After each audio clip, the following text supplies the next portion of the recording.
దేవునికి స్తోత్రం. మీ అందరికీ నా హృదయపూర్వక వందనాలు తెలియజేస్తున్నాను.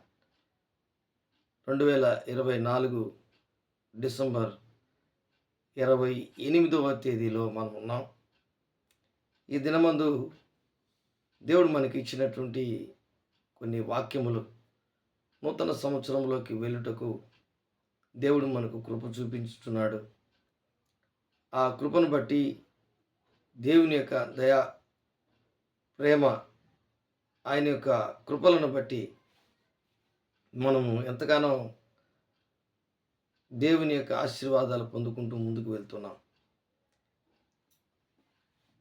2వ కొరింథీయులకు రాసిన పత్రిక 4వ అధ్యాయము 16వ వచనం. కావున మేము అధైర్యపడము, మా బాహ్య పురుషుడు కృషించుచున్నను, అంతరంగ పురుషుడు దినదినము నూతన పరచబడుచున్నాడు. దేవుని బిడ్డలారా, నూతన సంవత్సరంలోకి మనం వెళ్ళుటకు ఎంతో ఇష్టపడుతున్నాం. 2025 సంవత్సరంలో ఈ 2024వ సంవత్సరంలో కంటే కూడా ఎక్కువగా ఆశీర్వాదాలు పొందుకోవాలని, దీవెనలు పొందుకోవాలని మనము అనేక సార్లు దేవుణ్ణి ప్రార్థన ద్వారా వేడుకుంటూ ఉంటాం. అయితే మనము చేయవలసినటువంటి, అంటే వ్యక్తిగతంగా ఒక వ్యక్తి చేయవలసినటువంటి పని, తనలో జరుగుతున్నటువంటి కార్యసిద్ధి, తనలో జరుగుతున్నటువంటి కార్యం ఏంటంటే, కావున మేము అధైర్యపడం. అంటే ఆ రోజుల్లో ఉన్నటువంటి విశ్వాసులు, కొరింథీ సంఘంలో ఉన్నటువంటి అపోస్తలుడైన పౌలు సేవ చేస్తున్నటువంటి దినాలలో కొరింథీ సంఘములో ఉన్నటువంటి వారు లేక బోధకులు, విశ్వాసులు, కావున మేము అధైర్యపడము, మా బాహ్య పురుషుడు కృషించుచున్నను, అంతరంగ పురుషుడు దినదినము నూతన పరచబడుచున్నాడు. ఈరోజు మనకు కనబడే మన శరీరము తల నుంచి అరికాల వరకు అనేక వ్యాధులు మనం కలిగి ఉంటాం. కొంతమందికి చెవు వినబడదు, కొంతమందికి ఒక కన్ను కనబడదు, కొంతమందికి తల వెంట్రుకలు రాలిపోతూ ఉంటాయి, కొంతమందికి రకరకాల థ్రోట్ ఇన్ఫెక్షన్ ఉంటుంది, లేకపోతే బాడీలో ఉన్నటువంటి అవయవాలన్నీ కూడా ఎన్నో, ఒకసారి వాటి వలన మనం ఎంతో టెన్షన్ పడుతూ ఉంటాం. మన అనారోగ్య స్థితి, మనకున్నటువంటి పరిస్థితులను బట్టి మనం ఎన్నోసార్లు హాస్పిటల్కి వెళ్ళి డాక్టర్తో నా శరీరం ఇలాగుంది, నాకు ఇలాగుంది అని చెప్పి మందులు రాయించుకొని ట్యాబ్లెట్స్ వాడుతూ ఉంటాం. దేవుని బిడ్డలారా, ఒక శరీరములో ఎంత మనం కేర్ తీసుకుంటామో, మన శరీరాన్ని బట్టి ఎంత మనం ఆలోచించుకొనుచు మన పరిస్థితులను మనమే తలపోసుకొని ఆలోచించుకొనుచు ఉంటాం. అలాగే ఆత్మీయ స్థితిలో కూడా మనకు ఆంతర్యంలో జరిగే క్రియలను బట్టి, లేక అంతరంగ పురుషుడు అనగా దేవుడు, అంతరంగ పురుషుడు నీలో ఉంటే నీ పరిస్థితులనేటువంటి చక్కబెట్టుటకు, నీ పరిస్థితులను చక్కబెట్టుటకు, నీ ఆత్మీయమైనటువంటి స్థితిని ఎదిగించుటకు, నీలో ఉన్నటువంటి ఆ దేవుడు ఈ లోకంలో ఉన్నవాని కంటే గొప్పవాడుగా ఉండి నీ కార్యములను జరిగించుటకు ఆయన శక్తి కలిగినటువంటి దేవుడని నీ జీవితంలో ఎప్పుడైతే నువ్వు తలంచుకొని ముందుకు వెళ్తూ ఉంటావో, అప్పుడే అంతరంగ పురుషుడు దినదినము నూతన పరచబడుచున్నాడు. అంటే ఆధ్యాత్మికమైనటువంటి స్థితి, దేవుడు నీకు కల్పించినటువంటి ఆధ్యాత్మికమైనటువంటి స్థితి, క్రీస్తును కలిగినటువంటి వ్యక్తి, క్రీస్తుని పొందుకున్నటువంటి వ్యక్తి, క్రీస్తు నీలో ఉన్నటువంటి వ్యక్తి, క్రీస్తు మాటలను అనగా యేసు క్రీస్తు ద్వారా జీవించుతున్నటువంటి అద్భుత క్రియలను జరిగించే ఆ దేవుని యొక్క శక్తిని బట్టి నీ అంతరంగ పురుషుడు అనగా దేవుని యొక్క ఉన్నతమైనటువంటి స్థితి, నీలో ఉన్నటువంటి ఆ అంతరంగంలో ఉన్నటువంటి దేవుని స్వభావము, ఇవన్నీ కూడా దినదినము ఏమవుతాయంటే నూతన పరచబడుచుంటాయి. కారణం ఏంటంటే, నీవు నీ శరీరాన్ని రోమిలికి రాసిన పత్రిక 12:2 ప్రకారం సజీవ యాగముగా దేవునికి సమర్పించున్నాం. సమర్పణ అంటే మనము మనకు కనబడే బాహ్యముగా కనబడే సమర్పణ కాదు. మనం ఏదైతే చేయకూడదో దాన్ని చేయకుండా ఉండడం, ఏదైతే మాట్లాడకూడదో దాన్ని మాట్లాడుకుంటూ ఉండడం, ఏదైతే చూడకూడదో దాన్ని చూడకుండా ఉండడం, ఏదైతే దేవునికి ఇష్టం లేదో దాన్ని మనం ముట్టుకోకుండా, దాన్ని చేయకుండా, దాని దగ్గరికి వెళ్ళకుండా, దాని జోలికి వెళ్ళకుండా ఉండడమే నీ అంతరంగంలో ఉన్నటువంటి ఆయనకి ఇచ్చినటువంటి సమర్పణ. ఇది చాలామందికి తెలీదు. దేవుని బిడ్డలారా, నీ జీవితంలో అది ఉన్నట్లయితే నీ హృదయంలో నూతన స్వభావం, నూతన మాటలు, నూతనమైనటువంటి ఉద్దేశం, నూతనమైనటువంటి క్రియలు, నూతనమైనటువంటి పద్ధతి ఇవన్నీ కూడా నీ జీవితంలో జరగడం ప్రారంభిస్తాయి. ఇది చాలా ముఖ్యం.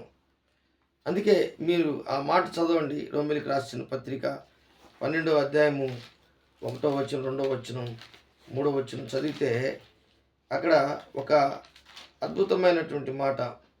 కాబట్టి సహోదరులారా, పరిశుద్ధమును దేవునికి అనుకూలమునైన సజీవ యాగముగా మీ శరీరమును ఆయనకు సమర్పించుకొనుడి. దేవుని వాత్సల్యమును బట్టి మిమ్మల్ని బతిమాలుకొనుచున్నాను. ఇటు సేవ మీకు యుక్తమైనది. అంటే మీ శరీరం దేవునికి సమర్పించడము అనేది నీ జీవితంలో ఏదో నువ్వు వెళ్ళి దేవుని దేవాలయంలో ఉండడం కాదు. దేవుని మందిరంలో ఉండిపోయి అక్కడ ఇంటికి తిరిగి రాకుండా ఉండడం కాదు. అంటే నీ బాహ్య పురుషుడు, అంతరంగ పురుషుడు ఈ రెండు ఎప్పుడైతే ఆత్మీయంగా ఏకీపిస్తారో ఆ అంతరంగ పురుషుని యొక్క మాట ఈ బాహ్య పురుషుడైనటువంటి కనబడే నీ జీవితం దేవునికి లోబడుతుందో అప్పుడే మీలో ఈ లోక మర్యాదను అనుసరింపక ఉత్తమమును, అనుకూలమును, సంపూర్ణమునై ఉన్న దేవుని చిత్తం మీద పరీక్షించి తెలుసుకున్నట్లు మీ మనస్సు మారి నూతన మొగటు వలన రూపాంతరం పొందడి. అంటే ఈ శరీరం ఒక రోజుకి రూపాంతరం కూడా చెందుతుంది. కారణం ఏంటంటే నీవు సమర్పణాయుక్తమైనటువంటి దేవునికి ఒక కుమారుడివి, కుమార్తెవి. అది మనుషులు కనబడవల్లని కాదు, ఒక ఆధ్యాత్మికమైనటువంటి రీతిలో నిన్ను నీవు దేవునికి కనపరుచుకోవడం. నీలో ఉన్నటువంటి గుణలక్షణములు ప్రజలకి దేవుడే ఆయన తెలియపరిచిన రోజు ఒక రోజు వస్తుంది. అప్పుడే నీలో ఒక ప్రత్యేకతను నువ్వు స్వతంత్రించుకోవడమే కాకుండా నీకున్నటువంటి పరిస్థితులన్నింటినీ ఆయన దినదినము నూతనపరచడమే కాకుండా రూపాంతరము చెందినంత వరకు దేవుడు నిన్ను విడిచిపెట్టడు. ఎఫెసీయులకు రాసిన పత్రిక 4వ అధ్యాయము మనం గమనించినట్లయితే 22, 23, 24లో కావున మునుపటి ప్రవర్తన విషయంలోనైతే మోసకరమైన దురాశల వలన చెడిపోవు మీ ప్రాచీన స్వభావమును వదులుకొని, అంటే మనం ఒక సమర్పణ యుక్తమైనటువంటి దేవుని బిడ్డగా, ఒక ఆధ్యాత్మికమైనటువంటి దేవునికి ఇష్టమైన రీతిలో మనం జీవించే ఆ నూతన పరచబడినటువంటి వ్యక్తిగా, కడగబడినటువంటి వ్యక్తిగా, సమర్పణకు యోగ్యమైనటువంటి ఆధ్యాత్మికమైనటువంటి స్థితిలో ఉండుటకు ఇష్టపడినటువంటి వ్యక్తిగా, నీ అంతరంగ పురుషునికి నీ యొక్క శరీరము ఏకీభించేటట్లుగా దేవుడు చెప్తాడు అంతర్యంలో, ఇది చేయవద్దు నాయన, ఈ శరీరం దాన్ని చేయాలనుకుంటుంది. అదే పోరాటం. కావున మునుపటి ప్రవర్తన విషయంలోనైతే మోసకరమైన దురాశల వలన చెడిపోవు మీ ప్రాచీన స్వభావం వదులుకుంటేనే అంతరంగ పురుషుడు నానాటికి బలం పొందుతాడు, అభివృద్ధి పొందుతాడు, నూతన పరచబడతాడు. ఒక పక్క బైబిల్ చదువుతున్నాం, ఒక పక్క అబద్ధాలు చెప్తున్నాం, ఒక పక్క మనం ఎంతగానో ప్రేమతో దేవుని వేడుకుంటాం. కానీ మనం ఈ లోక మాలిన్యం అంటుకుని జీవిస్తే అంతరంగ పురుషుడు కృంగిపోతాడు, కృషించిపోతాడు. అంటే ఆత్మీయంగా నువ్వు ఎదగలేవు, బలపరచబడలేవు, నూతన పరచబడలేవు. ఎన్ని సంవత్సరాలు వచ్చినా 2025 కాదు 2050 వచ్చినా కానీ నీ జీవితంలో మార్పు రాదు. కారణం ఏంటంటే నీవు సమర్పణ నీ జీవితంలో గోల్డ్ విడిచిపెట్టడం సులభం.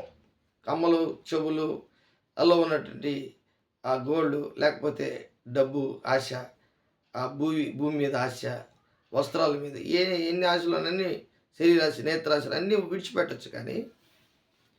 కానీ ఈ శరీరము అంతరంగంలో ఉన్నటువంటి దేవుని యొక్క మాటలకు లోబడేటట్టుగా సమర్పణ కనబడేది కాదు. అది బాహాటముగా కనబడదు. నీకు దేవునికి ఉన్నటువంటి సంబంధం మాత్రమే అది తెలుస్తుంది. అది అపోస్తలుడైన పౌలు ఎఫెసీ సంఘానికి చెప్తున్నాడు, మీ చిత్తవృత్తి యందు నూతన పరచబడిన వారే. అంటే నువ్వు చేసే ప్రతి పనిలో నూతన పరచబడినటువంటి వ్యక్తిగా ఉండాలి. మోసకరమైనటువంటి దురాశ, చెడిపోయినటువంటి ప్రాచీన స్వభావాన్ని వదులుకోవాలి.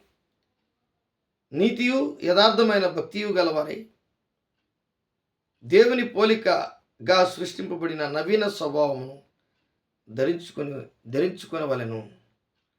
కాబట్టి నూతనమైనటువంటి స్థితి అనగా నవీన పురుషుడిగా, నూతన పురుషుడిగా, బోర్న్ అగైన్ లైఫ్, నూతన సృష్టిగా చేయబడినటువంటి దేవుడు ఏదైతే నీకు చెప్పాడో, ఒక దర్శన రూపం కానీ, వాక్య రూపంలో కానీ, మాట రూపంలో కానీ, ఒక దైవజనుడు నీతో మాట్లాడడం కానీ, నువ్వు దానికి లోబడాలి, విధేయత చూపించాలి. మనం ఏం మాట్లాడుతాం, ఆయన నా గురించే మాట్లాడుతున్నాడు, ఆయన చూసుకోనండి అనే ఒక ఆలోచన మనకు రాకూడదు.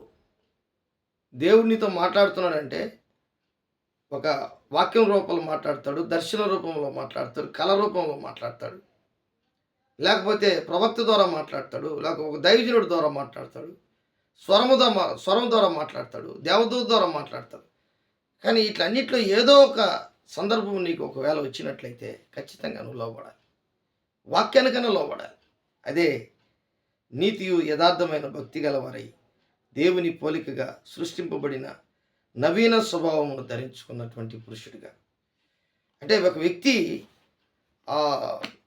ఆ వ్యక్తి శరీరము ఏదైతే ఎట్లంటే ఆత్మ, శరీరము, ఆత్మ, ప్రాణాత్మ, దేహములు, body and mind and soul, ఇవి ఆత్మకు విరుద్ధంగా చేస్తుంది ఒక్కొక్కసారి.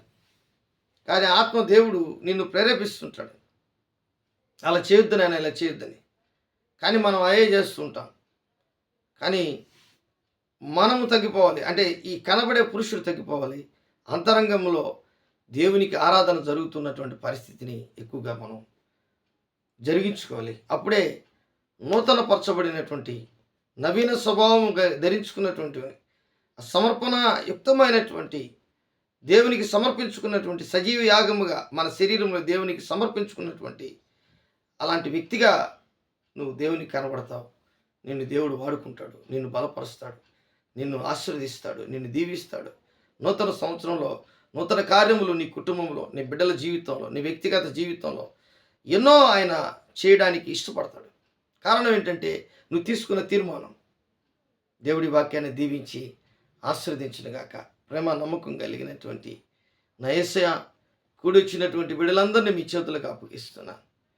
సర్వశక్తి కలిగిన దేవుడు, ఇదిగో ఈ వాక్యం విన్నటువంటి బిడ్డలందరినీ మీరు దీవించి ఆశీర్వదించి, ఎవరికైతే ప్రభా అవసరతలు ఉన్నాయో, ఏ అవసరతలు ఉన్నాయో, ఎలాంటి పరిస్థితులు చిక్కుకొని, ఎలాంటి బలహీనతల్లో చిక్కుకొని, ఎలాంటి సమస్యల్లో ఉన్నారో ప్రభా, వారందరినీ విడిపించి నూతన పరిచి నవీన స్వభావం ధరింపచేసి అంతరంగ పురుషుడు దినదినం అభివృద్ధి పొందుటకు సహాయం చేయండి. కానీ ఈరోజు ప్రభా ఎంతోమంది నశించిపోతున్నటువంటి పరిస్థితిలో ఉన్నారు. కాబట్టి 2025లోకి వెళ్ళే లోపల ఒక అద్భుతాలు, ఆశ్చర్యకార్యాలు, గొప్ప కార్యాలు మా జీవితంలో మీరు జరిగించమని నజరేయుడైన యేసు నామములో అడిగి వేడుకుంటున్నాను తండ్రి. ఆమేన్, ఆమేన్.